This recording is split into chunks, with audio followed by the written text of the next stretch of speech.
Oh, since I have a hard of hearing husband and I'm very soft spoken and he's, maybe I'll start wearing this at home. It's lovely to be with you today. For our meditation, I would like to ask you to do a responsive reading with me first. And it's number 594, Principles and Purposes for Us All.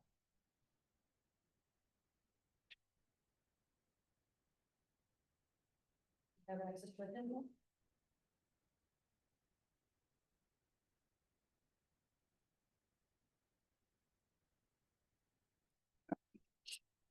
We affirm and promote the inherent worth and dignity of every person. We believe that every person is important. We affirm and promote justice, equity, and compassion in human relations. We believe that all people should be treated fairly. We affirm and promote acceptance of one another and encouragement to spiritual growth. We believe that our churches are places where lots of people are accepted in order to be on the road together. We affirm and promote a free and responsible search for truth and meaning. We believe that each person must be free to search for what is true and right.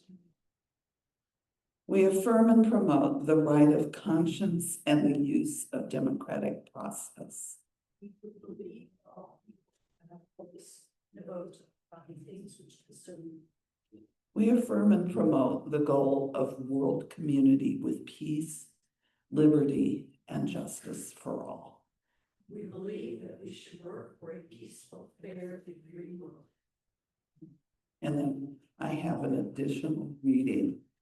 And then what I'd like to do is just give you a few moments to just think about what does this look like in our world today?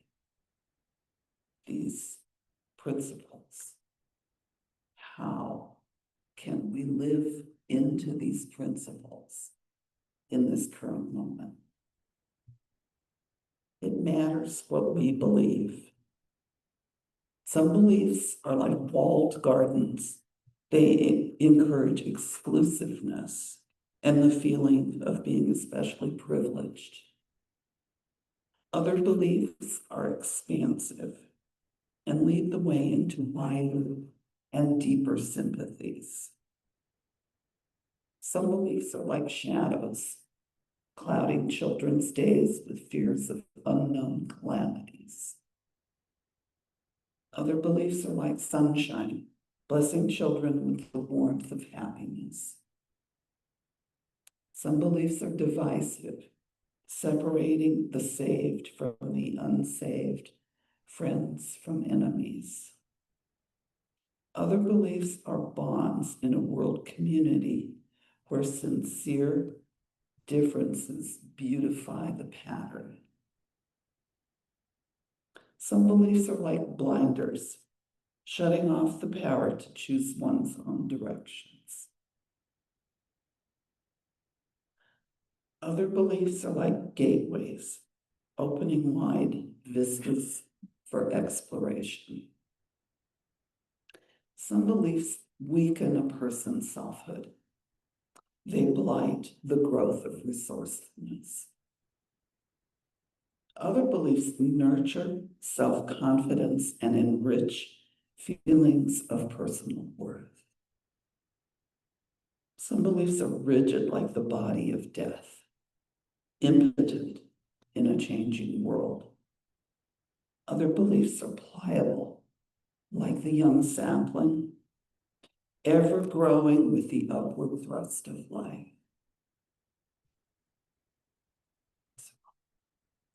Just think about that for a second here.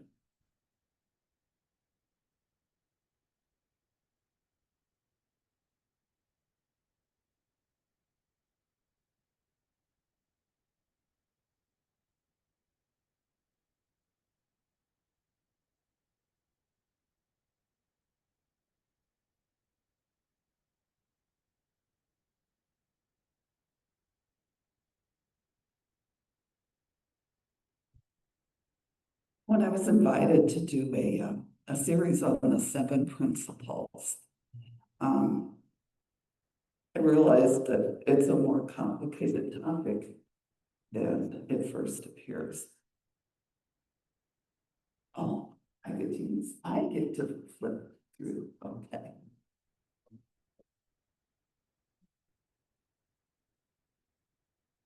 And for several reasons. You know, we've got the various versions of the principles and now our shared values. And do they exist side by side, or does the shared values, you know, replace the principles? Not in my heart. I'm a 7 principles girl, and now 8 principles. But it highlights the fact that we are a living tradition, a non-creedal faith. And it was always controversial whether we could even have statements of shared belief. You know, when I was in seminary at a Methodist institution and taking classes with non-Unitarians and answering questions from the professors, they would say, well, you know, what is your source? You know, what do you believe? And I'd say, well, what do Unitarians believe? I'd say, well, I cannot tell you what all Unitarians believe. You know, I can tell you what's common among Unitarians. So, in 1885, James Freeman Clark. Game overview. Oh, Steve, told you. there you go. Okay. James Freeman Clark. No, I'm ahead of myself, though. I clicked. There we go. He authored 5 points of the new theology. And so new theology this was the point at which Unitarianism was separating itself from the Calvinists. And the main points of dispute were that we didn't believe that only a select few were saved, and we didn't believe in election. And we believed that, you know, character was what determined salvation. And the Universalists did not believe in hell. They did not. The basis was an all-loving God, an infinite God, would not punish finite creatures for finite wrongs with infinite punishment. So when James Freeman Clark in 1885 came up with these 5 points of the new theology, and you know, to our eye, this is very sexist. It is very sexist language, but this is the historic language. Fatherhood of God, brotherhood of man, leadership of Jesus. And this was, you know, a radical thing to see the leadership rather than the divinity of Jesus. Salvation by character, not by election. And the continuity of human development. And this was right at the time that Darwin and natural evolution, biological evolution was emerging, and it was really shaking up the world theologically. Then in 1887, just a couple years later, William Channing Gannett authored Things Commonly Believed Among Us. And this was the Western Unitarian Association. And the West was like Ohio and Indiana, that was West. And we believe that to love the good and live the good is the supreme thing in religion. We hold reason and conscience to be the final authorities in matters of religious belief. We honor the Bible and all inspiring scripture. So it's placing the Bible among other world scripture. We revere Jesus, not worship Jesus. We revere Jesus and all holy souls that have taught truth and righteousness and love as prophets of religion. We believe in the growing nobility of man, not women. We trust the unfolding universe as beautiful. Let's see, yeah. Beneficent and unchanging order.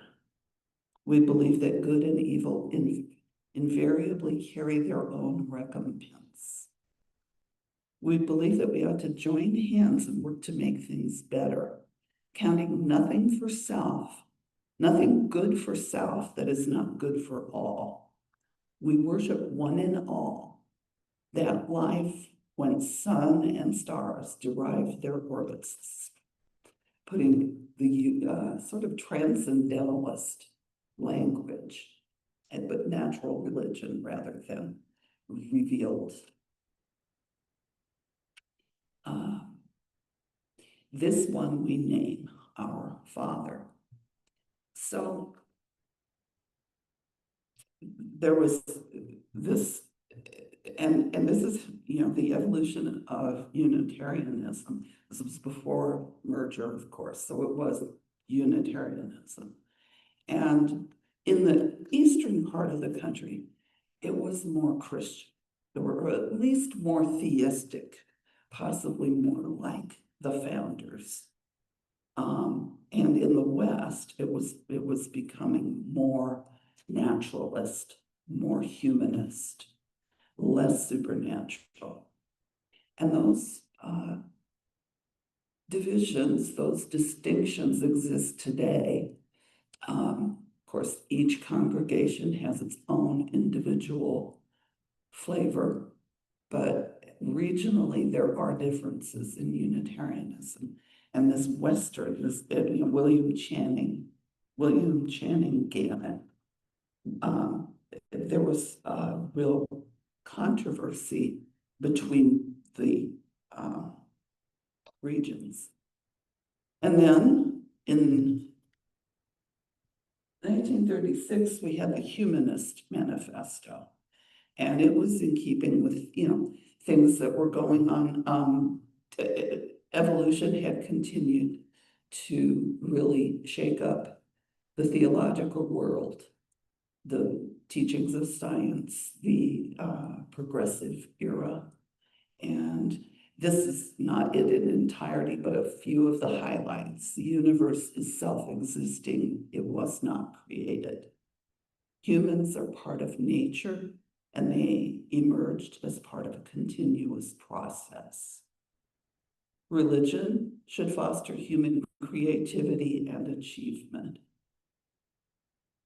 Then in the merger of 1961, and I want to ask, is anybody a Unitarian before 1961 here?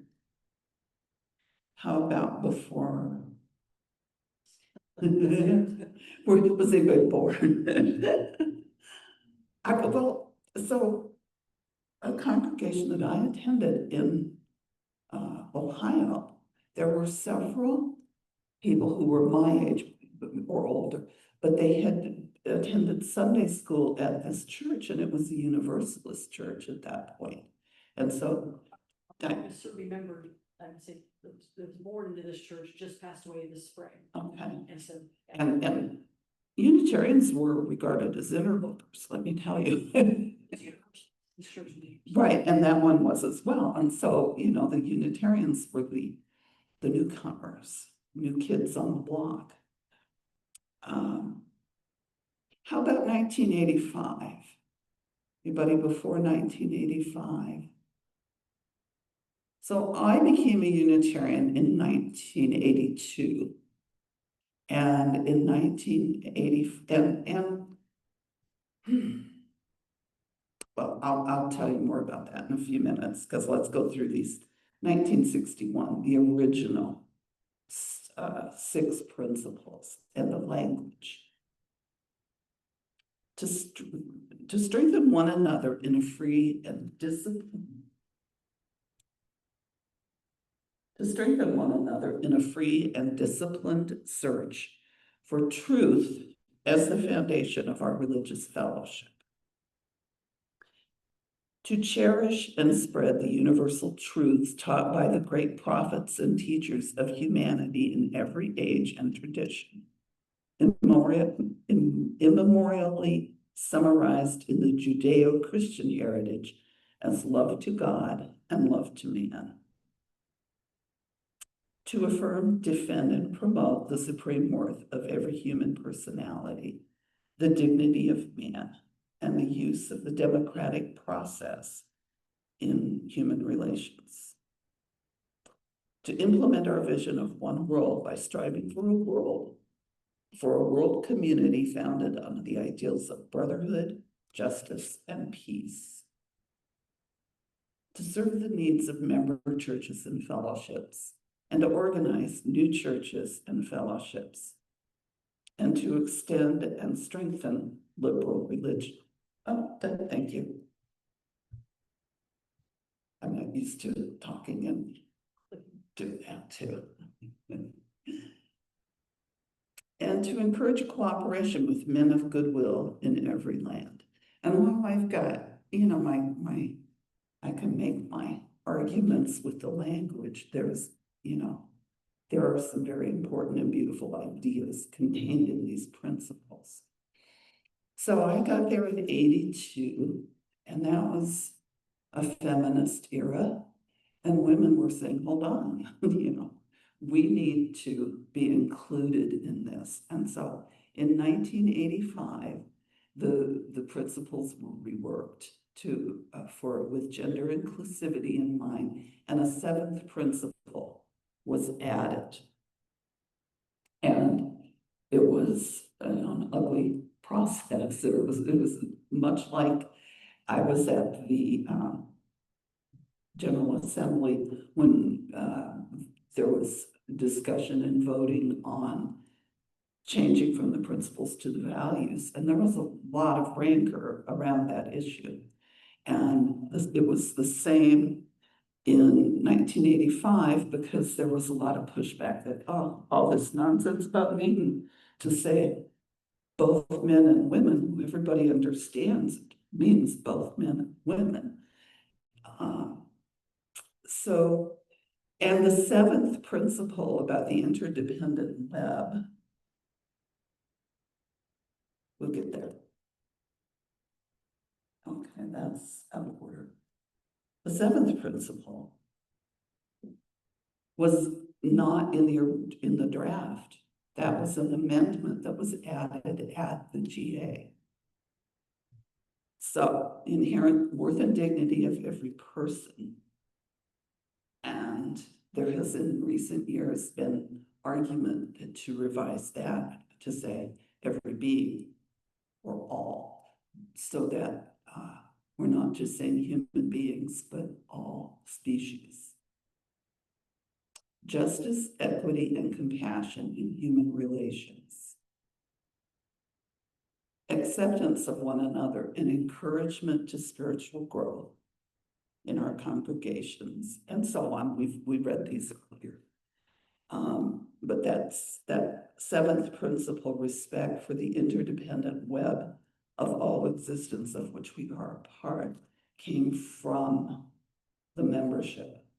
And the 5 sources were also added in 1985. And I would get asked in seminary, well, what is your scripture? What is your holy book? And I used an answer that I heard from a minister at a General Assembly I had attended. And he said, well, one of the most radical things about Unitarian Universalism is we have an open canon. You know, it's not closed. the people who drafted the revisions, the most recent revisions of the values, said that they're doing it in pencil. We don't etch it in stone. We don't chisel it in stone. And here's just an interesting little sideline on that. Thoreau was the son of a pencil maker, and it was Thoreau who improved a process at his father's factory, mixing graphite with lead to create a more stable, less smudgy line. And Joseph Priestley, famous Unitarian who's from England, he fled England to the United States. He was a scientist. He discovered, or he isolated oxygen, but he found that rubber made a good way of erasing pencil lines. So Unitarians invented both the pencil and the eraser. We've been using them ever since. And now, you know, this latest version is created in a medium even lighter than pencil, electrons. So our 5 sources: direct experience of transcending mystery and wonder, words and deeds of prophetic women and men,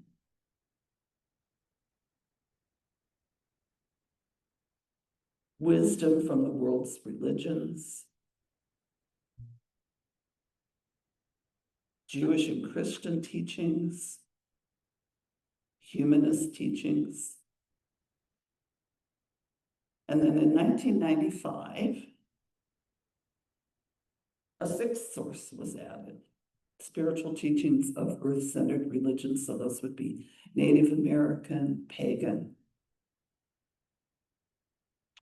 celebrating the sacred circle of life, and instructing us to live in harmony with the rhythms of nature.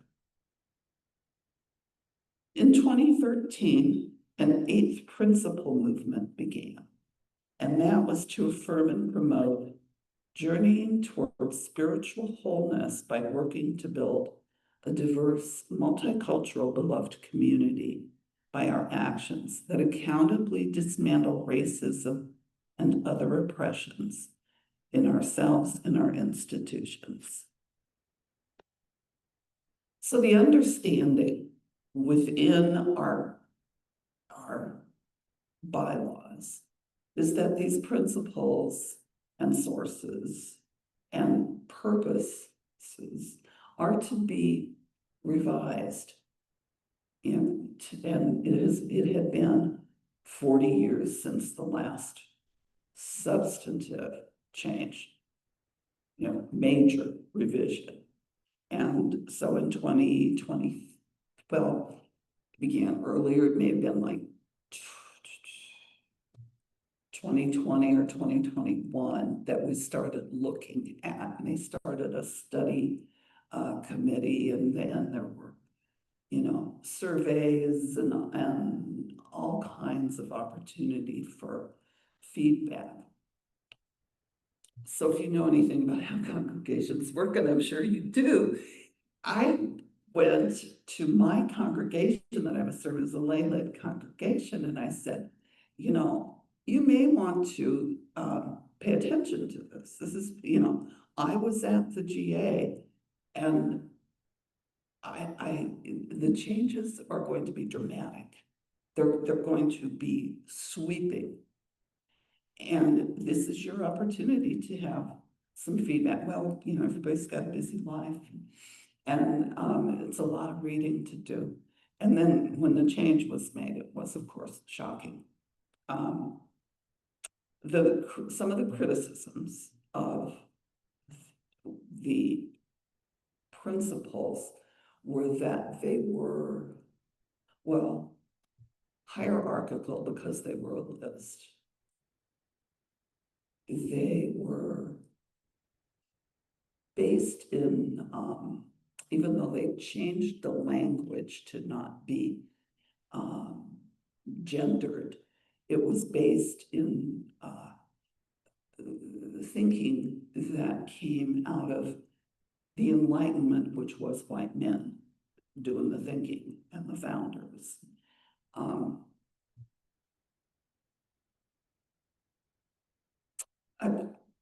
That may be so, but I am not in favor of throwing the baby out with the bathwater. I think that these two ways of stating common things. Oops, I want to go back to that. It was I put it out of order.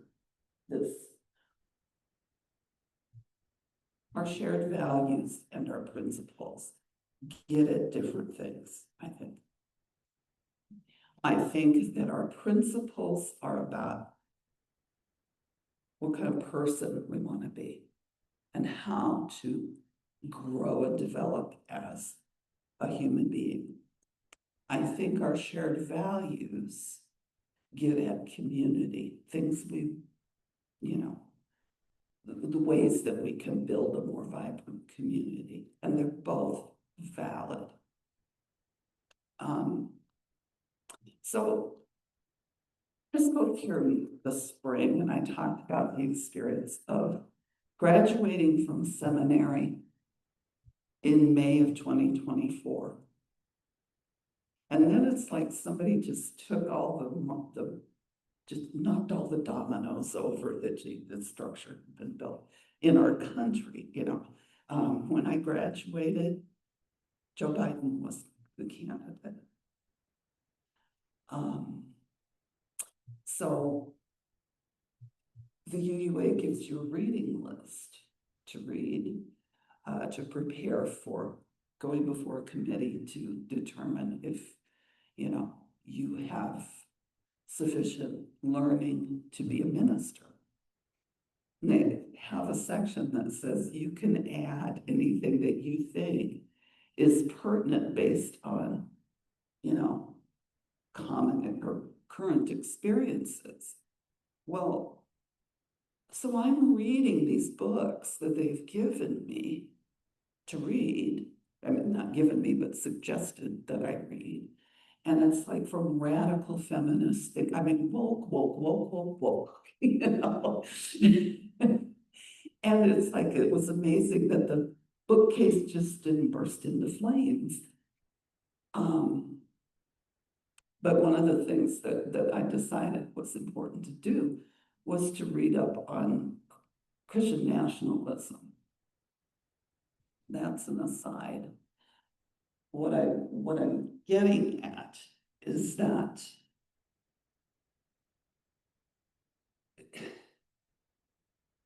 it's, as I read, as I watch the news, when I think of it in light of our principles and what is asked of us by those principles, the gap just keeps growing wider, and we are, in difficult times. We are in dangerous straits. And to live our principles will demand a lot of us. I've been at meetings with ministers and they're talking about what can I say? How can I address my congregation's fears? And I think what we have to do is we have to square up to reality that we are living in a world that is drifting farther and farther away from our principles and our values. And when we see the things that are going on with immigrants being rounded up, with enemies being prosecuted, we have to ask ourselves, what do our values demand of us? So this opportunity to do a series this year on our principles and our values is going to be a very interesting journey. And here's how I propose to do it. Today was kind of an overview to give you an idea of the history and the lay of the land and where, what the current language that is in use by the UUA is. Then what I would like to do is move into examining them one by one and holding them up to reality in 2025, 2026. And I'll start with, and rather than be hierarchical about this, although I do want to start with the first principle, because the first principle for me is the heart. It is the center of Unitarian Universalism, the inherent worth and dignity of all people. But then let's see where we go. What is going on? What does the news of the day, what does the situation on the ground, which of our principles, which of our values are being called into action? And we'll just take a look at living our principles and values in this era. I'll get, it will always be the first principle. That will always be the point of departure. But I will let, Jan, do you always do the newsletter? Or no? No, we have another person who does. It does, but I'll get the information to you of here's what I think, here's the principles I think we need to examine this month. And then look at that and the interplay with our values. And so I'd like it to be a discussion. I would like to hear from you how you feel challenged and how you see it. We see things, beautiful things happening as well as horrible things. And we see people living these principles. So, does that call up anything for anybody? Does anybody have anything in terms of the gulf between what's going on and what we are called to do as Unitarian Universalists? So, yes. Figure out how to start kind of small, how we can do it on a individual level. Because I think it's really overwhelming, certainly what's going on in our local fair, because I find it over. Can you repeat what she said? Okay, and what's your name? Brittany. So Brittany suggests that we start small because it's just overwhelming with everything that is going on. And I agree. And one of the points that I wanted to make and forgot to say is that I think one of the real things that we have going for us is each other. We have a community where we, can care for each other, lift each other up, support each other in figuring out how to do this, how to live these values in our world. I've been in an odd little situation that happens to seminary graduates. I did my internship in Lima. And then at that point, you're not allowed to have any contact with the congregation. Well, if you're a Baptist and you can't go to that Baptist church, there's probably another one very close. But especially in small towns, that's not the case. And every single UU congregation was over an hour away from where I lived. So I've been missing Unitarian fellowship. And now we're in Fort Wayne. I love Fort Wayne. I'm glad to be a Hoosier, The things I love about Fort Wayne, I'm afraid for though, because I love its diversity, its openness, its artsy flavor and stuff. And so much of that is being crushed. And I worry about the immigrant communities. You know, there's such diversity and vitality in those neighborhoods there. And I hope we can keep that. It seems to me, as a newcomer at least, that Fort Wayne is kind of flying under the radar. It's not very big and people don't realize. So, all right, I really look forward to this journey with you. Thank you. Thank you so much.